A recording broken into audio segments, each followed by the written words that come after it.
महोदय, मंत्रिमंडल सचिव आपसे प्रशासन व्यवस्था में परिवर्तन की आवश्यकता के बारे में कह चुके हैं, लेकिन व्यवस्था चाहे जैसी हो, उसकी कार्यकुशलता इस बात पर निर्भर करती है कि उसके पीछे व्यक्ति योग्य है या नहीं। वर्तमान ढांचे के अंतर्गत भी, जैसे कि मंत्रिमंडल सचिव ने कहा है, काम शीघ्रता से निपटाने, अधिक सूझबूझ और कल्पनाशीलता से काम करने लगातार यह देखते रहने की कौन सी बाधाएं काम की राह में खड़ी हैं और उनको दूर करते रहने की काफ़ी गुंजाइश है। राज्यों का प्रशासन अत्यंत महत्वपूर्ण है, क्योंकि हम जो कुछ करना चाहते हैं उसे लागू करने का वही माध्यम है।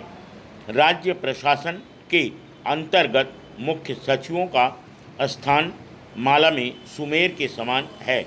उन्हें आवश्यक मार्गदर्शन और नेतृत्व प्रदान करना होता है, जिस पर पूरे ढांचे की कार्यकुशलता और प्रभावकता निर्भर करती है। अनेक आयोगों और बहसों के बावजूद हमारे प्रशासनिक ढांचे में बहुत कम सुधार हो पाया है।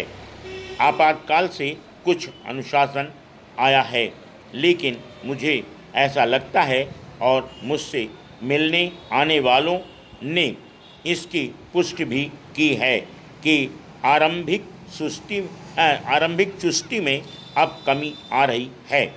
रेल व्यवस्था में भी इससे यह आवश्यकता उजागर होती है कि केवल उपस्थित और समय का पालन करने के मामले में ही नहीं, बल्कि काम को कुशलता से निपटाने के लिए भी हमें लगातार सतर्क रहना होगा और इस बारे में निर्णय लेते हुए अपने कार्मिकों के उत्साह, सूझबूझ तथा शिष्ट व्यवहार को ध्यान में रखना होगा।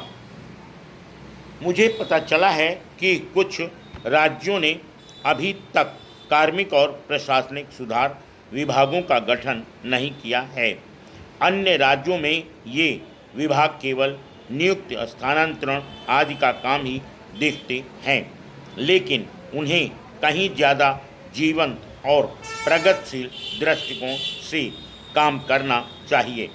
प्रशासन अपने आप में कोई ध्येय नहीं है, वह किसी ध्येय को प्राप्त करने का साधन है। वह उन लोगों के लिए नहीं है जो उसका संचालन करते हैं, बल्कि जनता के लिए है।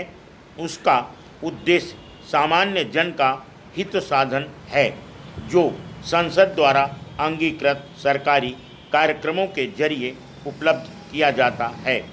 यह बात बहुत महत्वपूर्ण है कि अधिकारी जाति या ऐसी ही संकीर्ण बातों को लेकर कुछ तुच्छ राजनीति में न उलझें।